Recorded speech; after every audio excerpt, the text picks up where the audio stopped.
शादी के पहले से ही विभा को कपड़े धोने का बड़ा शौक था। कभी नल के नीचे तो कभी तालाब के पास। अरे मेरी नीली वाली लुंगी नहीं दिख रही है। विभा की अम्मा, कहाँ रखी है लुंगी? अरे वो तो विभा ने परसों ही धोकर रखी थी आपकी अलमारी में, देखो वहीं होगी। वो ना मैंने आज धो दी, मुझे लगा कि गंदी हो गई होगी। अरे कैसे गंदी हो गई थी? उसे तो मैंने पहना भी नहीं। हे भगवान, इस लड़की के कपड़े धोने की आदत से परेशान हो गया हूँ मैं। जितना तो घर में राशन नहीं आता, उससे कहीं ज्यादा डिटर्जेंट पाउडर का खर्चा है। इसकी शादी करवा दो, शादी। जाए अपने घर में ही करे काम, फिर चाहे घर के कपड़े धोने हो या पूरे गांव के। हाँ ठीक बोल रही हो, देखता हूँ मैं कोई लड़का। वो दिन भी आ जाता है जब विभा को देखने लड़के वाले आ जाते हैं। लड़की मुझे अच्छी लगी।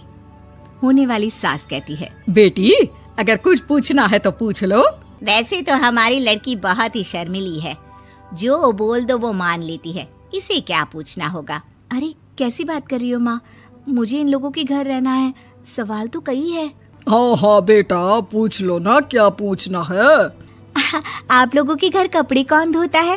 सास का मुंह बन जाता है। देखो, अगर तुम ये कहना चाहती हो कि तुम्हें कपड़े धोने नहीं आते तो सुन लो, कपड़े मैं ही धोती हूँ, लेकिन तुम्हारे आ जाने के बाद मैं रुमाल तक नहीं धोऊंगी। अरे चुप रहना भाग्यवान, बहू बेचारी घर आई नहीं, उसे डराना शुरू कर दिया। वो क्या है ना बिटिया, अभी तक तो ये कल्लू की माँ ही धोती थी, लेकिन अब तुम्हारे पापा तो दहेज में वॉशिंग मशीन देंगे ही। तभी विभा की माँ बोल पड़ती है, सवाल भी पूछा तो क्या। वैसे भाई साहब, मशीन की तो फिर भी कपड़े धोने की कैपेसिटी होती है। मतलब जो बिटिया दे रहे हैं ना विभा, इसे कपड़े धोने का बहुत शौक है। ये आप लोगों के क्या, आस पड़ोस गांव मोहल्ले सबके कपड़े धो दे और उफ तक ना करे। बाहर देखा नहीं आपने कितने कपड़े सूख रहे हैं? सब हमारी बिटिया ने ही तो धोए हैं। बस भी करो ना माँ, शर्म आ रही इतनी तारीफ सुनकर। और तो और एक दाग निकाल कर दिखाओ तो मान जाओ। हाँ अच्छा, माफ करना बेटा, मैंने गलत समझा। हमें तो रिश्ता बहुत पसंद है। और ऐसे जुड़ जाता है रिश्ता कपड़े धोने का शौक रखने वाली विभा का। उसकी शादी हो जाती है कोयला फैक्ट्री में काम करने वाले कल्लू के साथ। शादी के बाद अचानक विभा चिल्लाती हुई सास के पास आती है। सासू माँ, अरे सासू माँ कहाँ है आप? ये तो धोखा है, धोखा दिया आप लोगों ने मुझे। इसे ससुर के चक्कर के बारे में पता चल गया। अरे तो उसमें तुझे क्यों धोखा मिला है? अरे नल में पानी नहीं आता, कपड़े कैसे कब धुलेंगे? अच्छा, तू पानी नहीं आ रहा उसकी बात कर रही है।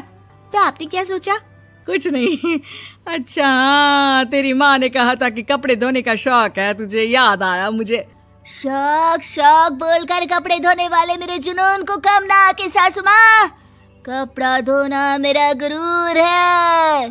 तभी पति भी वहाँ आ जाता है। अभी मैंने इसे सनी देओल की फिल्म दिखाई है, उसी के डायलॉग मार रही है माँ। अच्छा सुन, साफ साफ बता रही हूँ, पानी सुबह 4 से 6 और शाम को 10 से 12 आता है, समझी?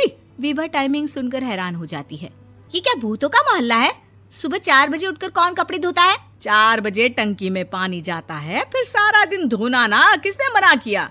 अरे कैसी बात कर रही हैं? 200 लीटर की टंकी में कितने कपड़े धो लूंगी मैं? सुबह ही उठ जाऊंगी मैं। अब क्या था, विभा सुबह 4 से लेकर रात के 12 बजे तक कपड़े ही धोती रहती। एक रोज सास पड़ोस से निकलकर कहीं जा रही होती है कि साथ वाली कहती है, हाँ कल्लू की माँ, जरा ये बताओ कि 2 साड़ी है, 2 ब्लाउज और एक पेटीकोट और एक नाड़े वाला लंबा कच्छा। हाँ तो? अरे तो क्या, कितना लोगी धुलाई ये बताओ। धोबन दिख रहे हैं हम क्या? हमारे पति सरकारी नौकरी से अभी रिटायर हुए हैं और बेटा सुपरवाइजर है कोयला फैक्ट्री में।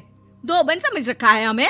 हाय रे कल्लू की अम्मा, माफ कर दो, वो तो मोहल्ले में यही सब बता रहे थे कि तुमने बहू को कपड़ा धुलवाने के काम में लगा दिया है। सास को पड़ोसन की बात सुनकर गुस्सा आ जाता है। वो घर पहुंचती है जहां घर के बाहर ही इतने सारे कपड़े सूख रहे होते हैं जितने कि किसी धोबन के घर पर। अरे ओ कल्लू की दुल्हन, बाहर निकल। माँ जी यहीं आ जाओ, बाथरूम में चादर धो रहे हैं हम। अरे अभी हम धोते हैं, तुमको बाहर निकलो। ये आस पड़ोस वाले बोल रहे हैं कि हम बहू से कपड़े धुलवा कर उसे कपड़ा धोने वाली बना दिए हैं। अरे छोड़ो ना माँ जी, किन लोगों की बातों में आती हो? आस पास के लोगों का तो काम ही होता है कि वो किसी तरह सास बहू को लड़ा दे। बहू सारे घर के कपड़े धोती है, ये क्या कम है? बोलिए। सास को भी लग जाता है कि वो बहू का ये सनकीपन नहीं छुड़वा सकती, इससे अच्छा है कि खुद ही चुप हो जाए। एक रोज सास और बहू मंदिर जाते हैं, जहाँ सास की साड़ी वहाँ खड़ी भीख मांगने वाली से मिलती है। माँ जी क्या बात है, आपकी साड़ी उस भिखारन से कितनी मिल रही है ना? हाँ हाँ, देखो तो दोनों की साड़ी मिल रही है। क्या बात है कल्लू की अम्मा, तुम खुद को तो अफसर की बीवी बताती हो और ऐसी सिंपल सी प्लेन साड़ी पहनकर घूमती हो। सिंपल और प्लेन नहीं है ये साड़ी। तो क्या सोने के धागे से फूल बने हैं? कुछ भी सासू माँ, कुछ भी। हाँ, बने थे इस साड़ी में सोने के धागे से फूल। मेरे पति लेकर आए थे मद्रास से स्पेशली मेरे लिए 10,000 की। ताहे भाई साहब इस भिखारन के लिए भी सेम टू सेम साड़ी लेकर आए होंगे 10,000 की। सास उस वक्त तो कुछ नहीं कहती, लेकिन बहू के साथ घर आती है और अलमारी से एल्बम निकाल कर लाती है। ये साड़ी देख रही है, ये वही साड़ी है जिसे मैंने अभी पहना था। इस साड़ी में ये जो चमकदार फूल दिख रहे हैं ना, ये सोने के धागों से काटे गए हैं। लेकिन तू लोकल वॉशिंग मशीन ब्रश से घिस घिस कर सारे फूलों को निकाल कर साड़ी प्लेन कर दी।